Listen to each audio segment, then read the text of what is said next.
Assalamualaikum warahmatullahi wabarakatuh. Bismillahirrahmanirrahim. Ashhadu an la ilaha illallah wa ashhadu anna Muhammadar Rasulullah. Allahumma shalli ala sayyidina Muhammad wa ala ali sayyidina Muhammad. Rabbi shrah li sadri wa yassir li amri wahlul 'uqdatam min lisani yafqahu qawli. Amin. Bismillahirrahmanirrahim. Salam hormatku, salam ta'zimku buat para sahabat-sahabatku tercinta, baik yang ada di dalam ataupun yang ada di luar negeri, terkhususnya bagi sahabat yang menghadiri pengajian rutinan Sabtu malam Ahad ini. Semoga kita semua senantiasa selalu di dalam lindungan Allah Subhanahu wa ta'ala. Amin ya rabbal alamin. Bismillahirrahmanirrahim. Mari kita buka Al-Qur'annya.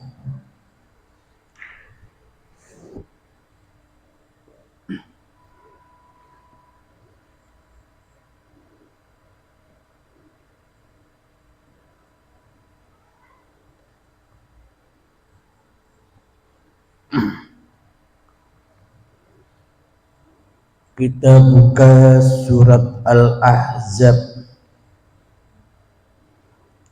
Bismillahirrahmanirrahim. Ayat yang ke-21. Laqad kana lakum fi Rasulillahi uswatun hasanah liman kana yarjullaha wal yawmal akhir wa dzakarallaha katsira. Yang artinya sungguh telah ada pada diri Rasulullah itu suri tauladan yang baik bagimu, yaitu bagi orang yang mengharap rahmat Allah dan kedatangan hari kiamat dan yang banyak mengingat Allah. Jadi yang banyak mengingat Allah itu setelah hari kiamat. Bila belum hari kiamat maka manusia tak bisa mengingat Allah sesuai ayatnya. Mari kita ulangi lagi. Sungguh telah ada pada diri Rasulullah itu suri tauladan yang baik bagimu, yaitu bagi orang yang mengharap rahmat Allah dan kedatangan hari kiamat dan yang banyak mengingat Allah. Shadaqallahul azim. Selama ini kita beragama, apapun nama agama kita, baik muslimin, Nasrani, Yahudi, Majusi, Sabiin, Hindu, Buddha, Konghucu dan sebagainya, semuanya hanyalah di tahapan yakin saja, percaya doang. Maknanya keyakinan, akidah dan imannya masih hayalan. Jadi masih yakin, belum hakul yakin. Kenapa itu semua terjadi? Karena selama ini kita tidak mencontoh suri tauladan Rasulullah Shallallahu Alaihi Wasallam di dalam beriman. Apa iman Kanjeng Nabi Muhammad Shallallahu Alaihi Wasallam? Muhammad, bukan kamu yang melempar, tapi aku yang melempar. Inilah hakul yakinnya Kanjeng Nabi Muhammad Shallallahu Alaihi Wasallam kepada Tuhan yang telah menciptakannya. Akan tetapi kita selama ini benar hakul yakin tapi hakul yakinnya kepada iblis dan setan. Hakul yakinnya hanyalah ada pada hawa nafsu kita sendiri di hati kita selama ini. Hakul yakin diri kita selama ini hanyalah kepada kewujudan diri manusia kita sendiri di hati kita selama ini. Hakul yakin kita selama ini pada kehidupan diri manusia kita sendiri di hati kita selama ini. Dan hakul yakin kita selama ini hanya pada kekuasaan diri manusia kita di hati kita selama ini. Itulah hakul yakin kita di dalam beragama selama ini. Ternyata seluruh manusia termasuk saya juga yakinnya yakin yang palsu.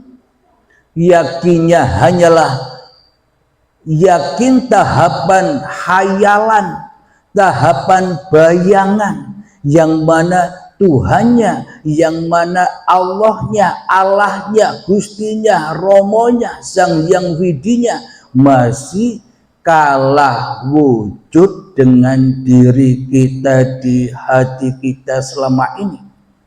Inilah bukti bahwa kita selama ini beragama dan bertuhan hanyalah yakin saja, hayalan belaka, bohongan belaka, dusta belaka. Kenapa? Karena kita lebih hakul yakin terhadap hawa nafsu kita sendiri di hati kita selama ini. Jadi siapa yang kita hakul yakini selama ini, ternyata dialah yang kita pertuhankan, yakni iblis dan setan yang enggan sujud kepada Adam. Diri manusia yang tak mau tunduk sujud kepada kewujudan Tuhannya. Diri manusia yang tak mau tunduk sujud kepada kehidupan Tuhannya. Dan diri manusianya yang tak mau tunduk sujud kepada kekuasaan Tuhannya atas dirinya di hatinya selama ini. Inilah bukti bahwa kita selama ini inna syaitana lakum aduwwum mubin. Sesungguhnya setan itu adalah musuh yang sangat amat nyata bagimu. Jadi setan iblis itu tidak gaib yang seperti kita kira. Tapi Allah berfirman, Allah itu sangat amat nyata. Siapakah dia yang wujud di dalam hati kita selama ini?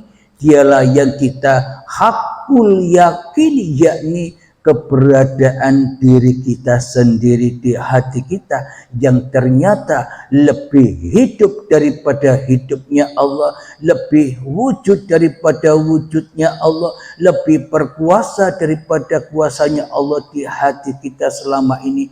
Itulah wujud setan itu. Jadi mana mungkin kita bisa menghindar dari setan?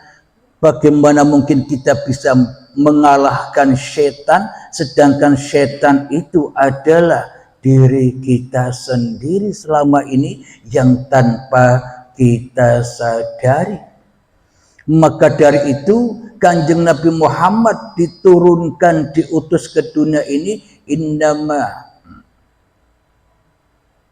innama bu'istu liutammima makarimal akhlak. Tidak diutus aku hanyalah untuk menyempurnakan akhlak. Akhlak yang mana? Akhlakku yang bejat ini, yang selalu mengungguli, yang selalu melampaui batas, telah menjadi Tuhan di dalam hatiku sendiri selama ini.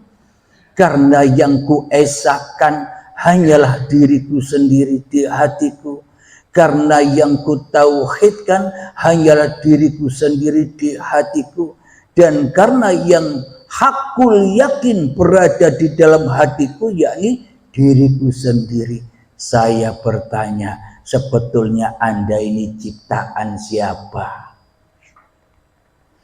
Bila yang ada di dalam hati kita hakul yakin keberadaan diri kita di hati kita, berarti secara tidak kita sadari kita memproklamirkan diri menjadi Tuhan sebagai pencipta hidup kita, sebagai pencipta badan kita, dan sebagai pencipta apapun yang kita kerjakan. Selama ini kita telah menyaingi Tuhan, tapi anehnya kita pura-pura bertuhan. Jadi bertuhan dan beragamanya kita selama ini hanya pura-pura saja, agar dikatakan manusia, aku sudah memiliki agama. Tapi semua agama-agama yang ada di dunia ini hanyalah wadah-wadah agama yang pura-pura saja. Agama bohongan, yang mana agama yang sesungguhnya adalah awaluddin ma'rifatullah. Jadi awal sebuah agama itu yakni tahu kepada siapa sih yang menciptakan aku, siapa yang menghidupkan aku, siapa yang mengadakan aku. Itulah yang harus kita hakul yakini di dalam kehidupan ini, agar kita bisa pulang kembali. Inna lillahi wa inna ilaihi raji'un. Jadi untuk inilah Kanjeng Nabi Muhammad diutus ke dunia ini hanyalah untuk menyempurnakan akhlak-akhlak kaum jahiliyah. Siapakah dia kaum jahiliyah? Ya saya sendiri. Yang selama ini Abdul Halim lebih nyata daripada nyatanya Allah. Yang ternyata Abdul Halim lebih esa di dalam hatinya daripada Allah. Yang ternyata Abdul Halim lebih aku tauhidkan sendiri keberadaannya di hatiku. Aku lebih hakul yakin kepada Abdul Halim daripada hakul yakin kepada Allah. Berarti kita selama ini tak punya Tuhan, kecuali Tuhannya diri kita sendiri tanpa kita sadari. Di dalam kita beragama selama ini, kita hanya mengedepankan syariat-syariat, amal-amal, zikir-zikir, yang mana semua itu salah alamat saja.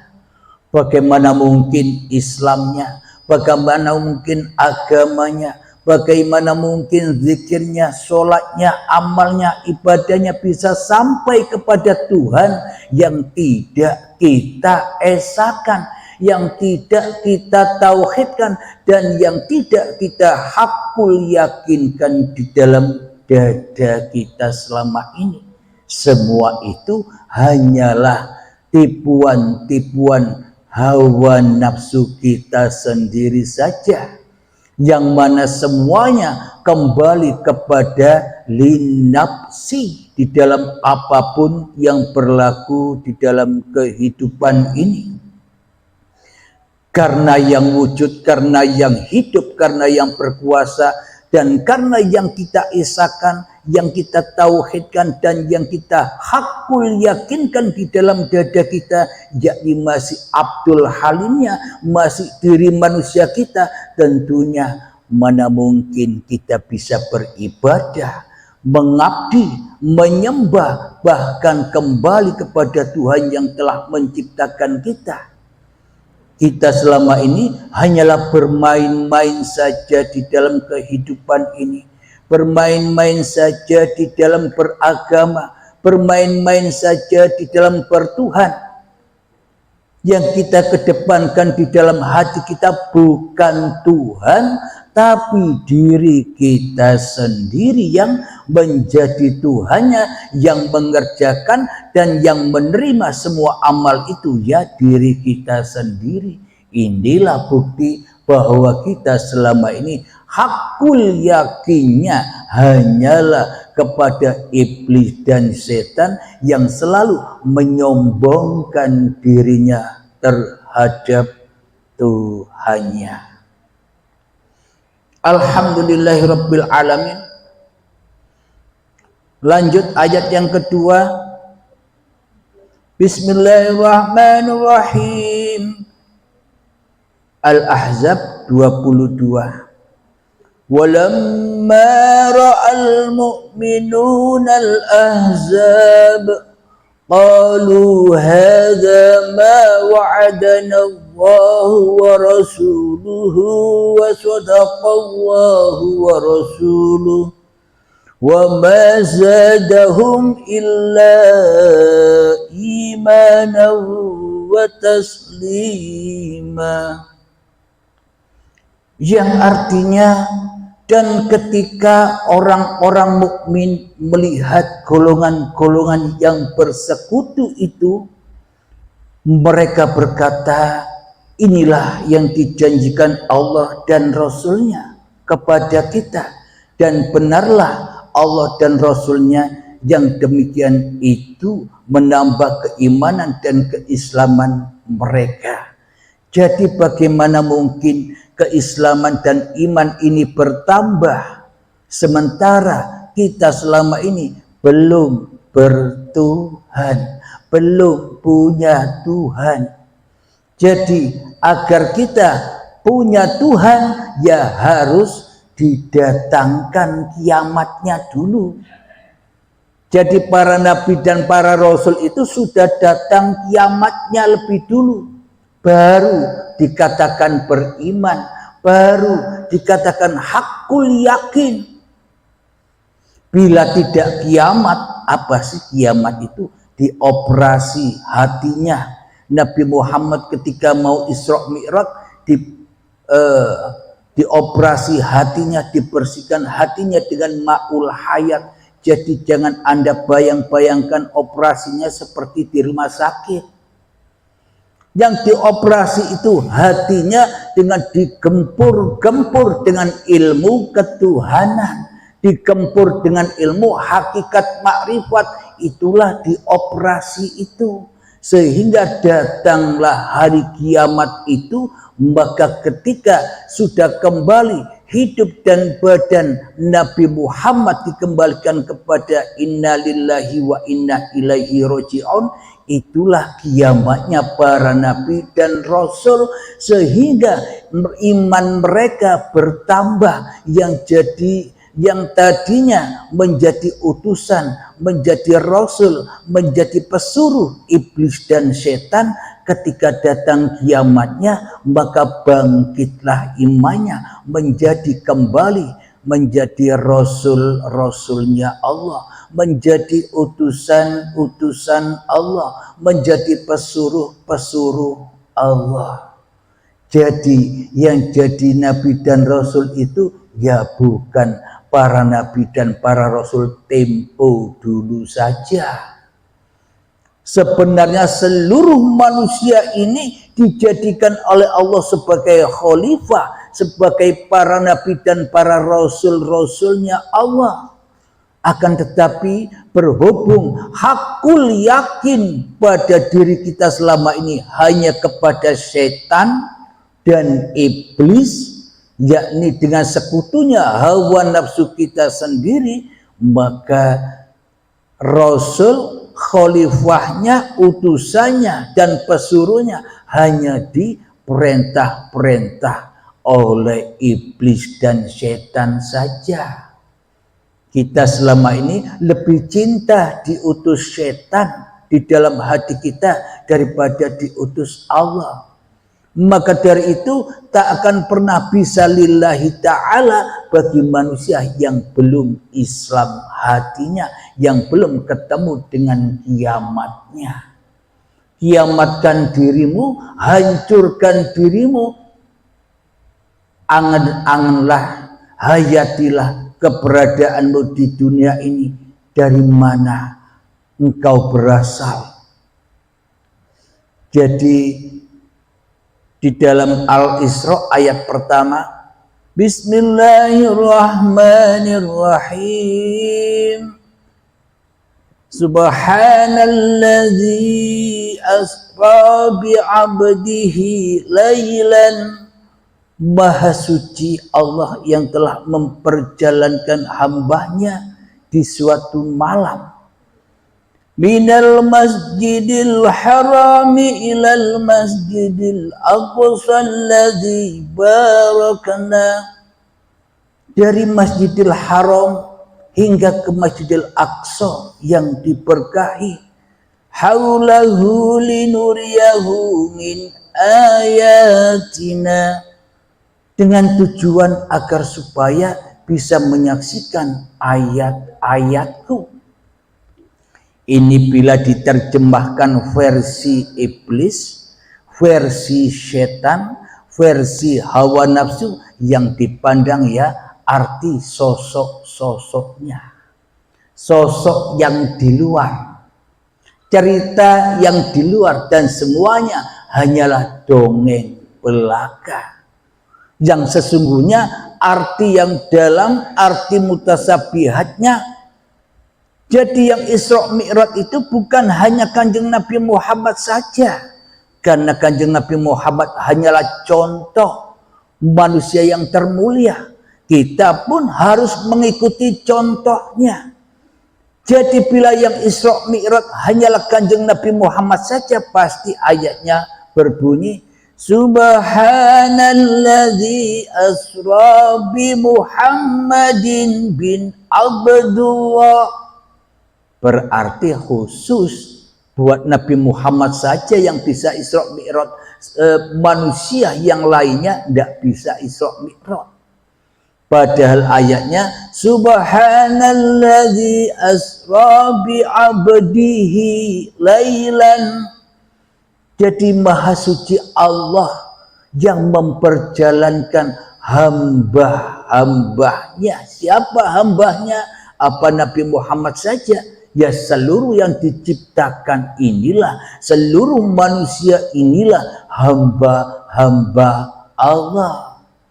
Tapi selama ini kita tak rela, tak ridho bahwa kita diperjalankan Allah, seolah-olah kita bisa jalan-jalan sendiri, seolah-olah kita bisa hidup-hidup sendiri, seolah-olah kita bisa berkuasa sendiri, dan seolah-olah kita bisa ngapa-ngapain sendiri. Karena kita selama ini menjadi tandingan-tandingan Tuhan yang selain Allah. Karena kita selama ini tak punya Tuhan, alias ateis yang pura-pura beragama dan yang pura-pura bertuhan. Alhamdulillahirabbil alamin. Subhanalladzi asra bi 'abdihi lailan. Maha suci Allah yang memperjalankan hambanya di suatu malam.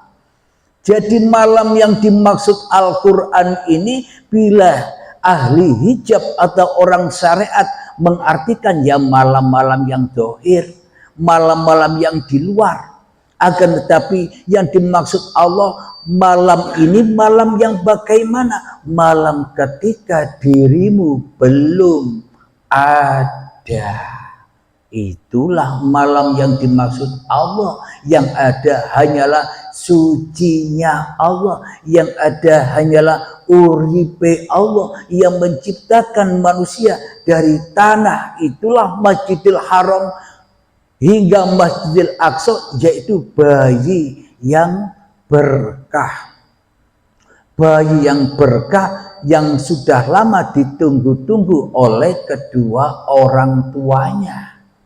Digambarkan di cerita syariat, di cerita yang di luar, di cerita yang dongeng, digambarkan Nabi Muhammad di Masjidil Aqsa bertemu dengan para malaikat dan para nabi dan rasul, yakni sholat jamaah. Yang dimaksud Al-Quran adalah ketika kau kuciptakan, kuberangkatkan dari tanah kepada tumbuh-tumbuhan, dari tumbuhan kepada hasil, dari tumbuh-tumbuhan, sayuran, buahan, dan padi, hingga ku berangkatkan lagi dimakankan oleh Allah kepada kedua orang tua kita, sehingga menjadi sel sperma dan sel telur, hingga bertemulah kedua orang tua kita menjadi gumpalan darah. Ku berangkatkan lagi menjadi gumpalan daging. Ketika saat gumpalan daging, ku tiupkan rohku. Jadi maknanya bukan ditiupkan seperti balon, maknanya ku hidupi engkau wahai badan dengan hidupku. Kira-kira kalau ketika saat dari tanah sampai menjadi gumpalan daging tidak ditiupkan roh, apa bisa ada proses?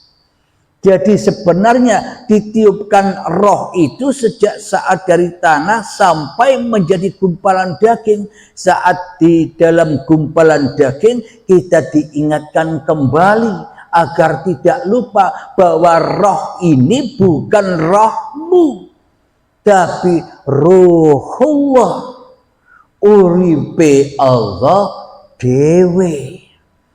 Saat itulah diberangkatkan lagi menjadi janin dan menjadi bayi.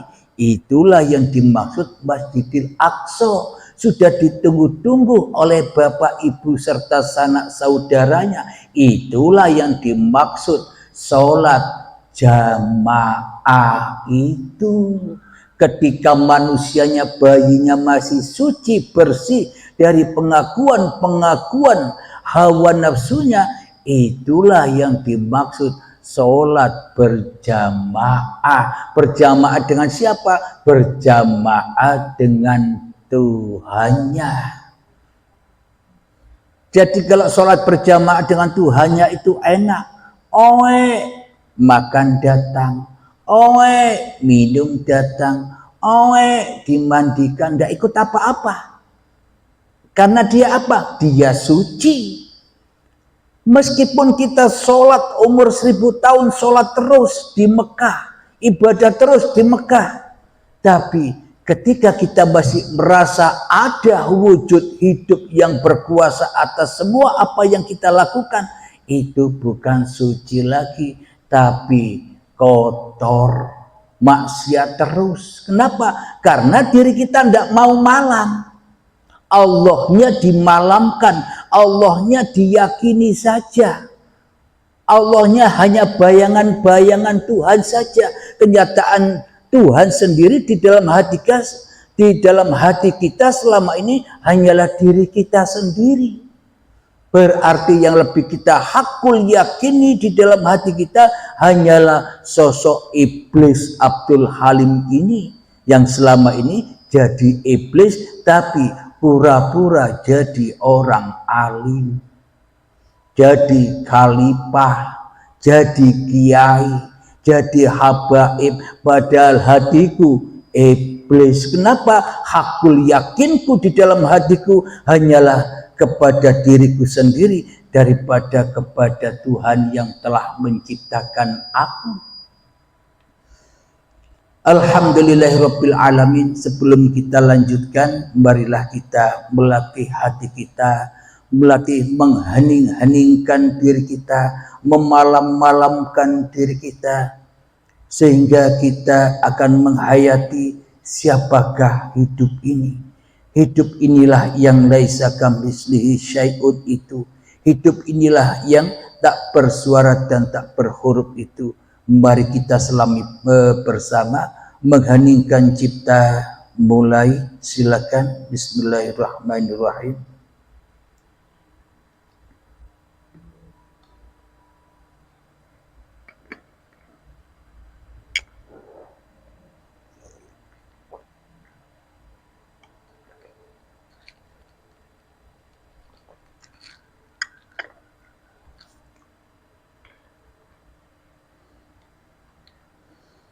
Alhamdulillahirabbil alamin. Mengheningkan cipta selesai.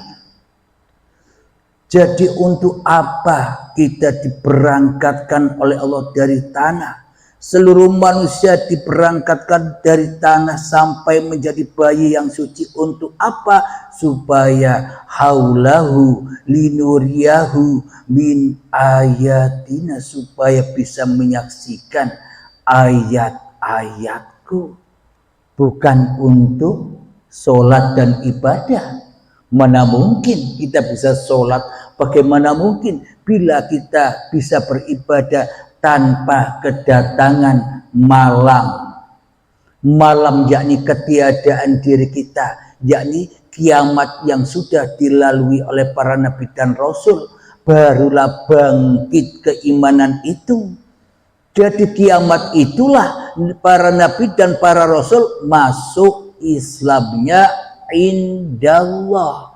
Sebelum kiamat tak akan pernah masuk Islam manusia. Kenapa? Karena manusia masih jadi Tuhan itu sendiri di hatinya.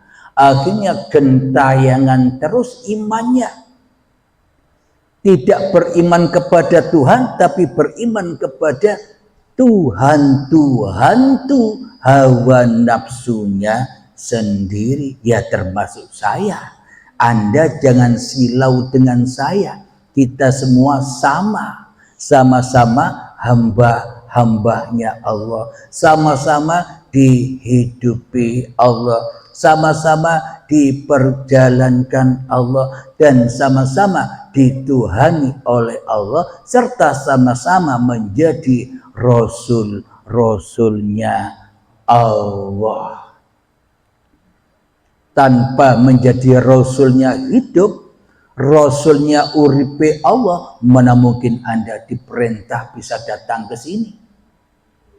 Jadi semua itu atas perintah Sang Pencipta. Rasul-rasul itu sendiri. Dari rumah Anda kun. Jadi ketika Anda sudah sampai di sini, maka jadilah ia. Itulah wujud hakul yakinnya Allah sendiri ketika manusianya sudah malam, sudah kiamat dari keberadaan diri manusianya di hatinya. Jadi apa iman yang dicontohkan kepada para nabi dan para rasul? Yakni hanif, iman yang lurus. Lurus kepada siapa? Lurus kepada uripe Allah daripada uripe manusianya. Hakul yakinnya kepada hanya Allah yang wujud daripada hakul yakinnya kepada wujud manusianya di hatinya. Jadi ketika manusianya masih wujud melebihi, mengalahi kewujudan Allah alias Allahnya masih gaib, maka manusianya belum memeluk agama, apalagi bertuhan.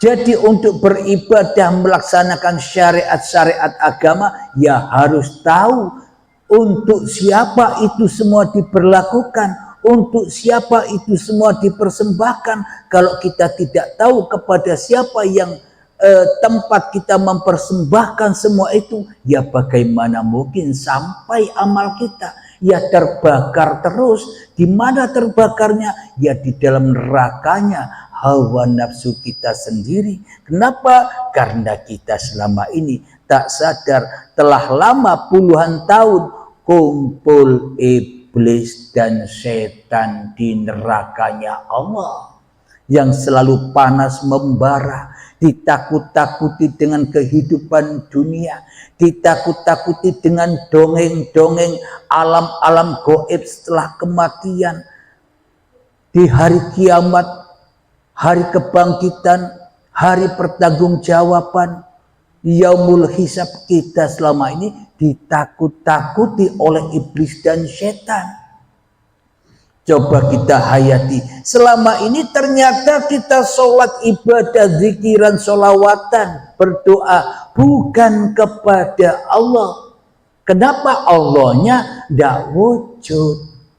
Yang wujud hanya diri kita, berarti ibadah sholat tahajudnya itu hanya sholawatan, zikirnya semuanya hanyalah dipersembahkan kepada iblis dan syaitan. Saat inilah Anda baru tahu, oh ternyata selama ini aku tak pernah beramal, melainkan hanya ngumpul-ngumpulkan dosa-dosa besar saja. Apa dosa besar di sisi Allah? Ketika Allah masih goib atas dirimu, di hatimu, itulah dosa yang besar. Contoh misalkan Anda mau membuat makanan. Sebelum Anda membuat makanan, Anda beli bahan-bahannya makanan. Contoh mau menanak nasi, nasinya belum ada karena belum dimasak. Anda yang membuat nasi itu, setelah nasinya matang, maka wujudlah nasi itu. Kira-kira apakah nasi itu wujud sendiri, apa Anda yang mewujudkan nasi? Dan apakah nasi ini lebih wujud daripada wujud Anda? Mestinya yang menciptakan inilah yang lebih wujud daripada yang diciptakan. Inilah buktinya bahwa kita selama ini hakul yakinnya kepada nasi daripada hakul yakinnya kepada diri kita sendiri yang membuat nasi. Seolah-olah makhluk ini lebih wujud daripada wujud yang menciptakan makhluk. Nah, coba kita hayati. Jadi siapakah sih Allah itu? Siapa sih Tuhannya seluruh manusia itu? Di dalam ayat kursi, Allahu la ilaha illa huwal hayyul qayyum. Allah, tiada Tuhan yang berhak disembah. Dialah hidup yang kekal lagi mengurusi seluruh makhluk ciptaannya. Jadi siapa hidup ini? Hidup yang kita akui sebagai hidup kita inilah Allah. Bila Anda sudah kedatangan kiamat. Tapi kalau Anda belum kiamat, ya tidak tahu bahwa hidup ini Allah. Bila tanpa hidup, maka badan tak akan ada. Dengan hiduplah badan ini ada. Tanpa hidup ya tidak ada proses. Jadi seolah-olah badan inilah yang lebih wujud daripada hidup. Contoh, bila tak ada hidup, apakah kita tahu bahwa ini badan? Bila tak ada hidup, apakah kita tahu bahwa diriku yang bernama Abdul Halim? Tanpa hidup, maka semua tak akan ada. Jadi manusia diingatkan oleh Allah di dalam surat Al-Insan ayat pertama, sudah datang dahulu ketika manusia belum bisa disebut. Berarti yang laisa kamislihi syai'un, berarti yang bukan apa-apa, berarti yang bukan siapa-siapa, itu Allah atau diri kita. Bila Allah kita anggap bukan apa-apa dan bukan siapa-siapa, berarti itulah kenyataannya bahwa kita selama ini tak bertuhan, melainkan kita mentuhankan diri kita sendiri, yang merasa hakul yakin di dalam hati kita bahwa hanya kitalah yang wujud, Tuhan gaib saja. Jadi maknanya untuk bertuhan ya harus ngalah manusianya, ya harus tahu manusianya. Man arafa nafsahu, barang siapa manusia itu tahu dari mana dirinya berasal, dari mana ia dijadikan, dari mana ia diwujudkan, faqad arafa rabbahu, maka nyatalah wujudullah ketika manusianya sudah malam, sudah tidak ada lagi. yang terang benderang hanyalah uripe Allah. Jadi jangan dimaknai terang benderang itu seperti terang benderangnya lampu. Nurullah atau terang benderang itu maknanya hidup inilah yang menerangi alam semesta ini. Kalau tidak ada hidup, maka tak akan ada sosok-sosok yang berbagai macam ini. Sosok rumah, sosok manusia, sosok tumbuhan, langit, bumi, matahari, mendung, bintang, bulan, dan sebagainya. Takkan pernah ada bila tak ada uripe Allah. Jadi uripe Allah inilah yang meliputi yang ada ini. Jadi inilah bukti bahwa Allah lebih wujud daripada segalanya, karena segalanya diwujudkan oleh uripe Allah. Alhamdulillahirabbil alamin. Semoga saya pribadi khususnya dan semoga kita semua para sahabat-sahabat akan selalu dibimbing dan dibimbing oleh Allah Subhanahu wa taala. Amin ya rabbal alamin. Akhir kalam, assalamualaikum warahmatullahi wabarakatuh.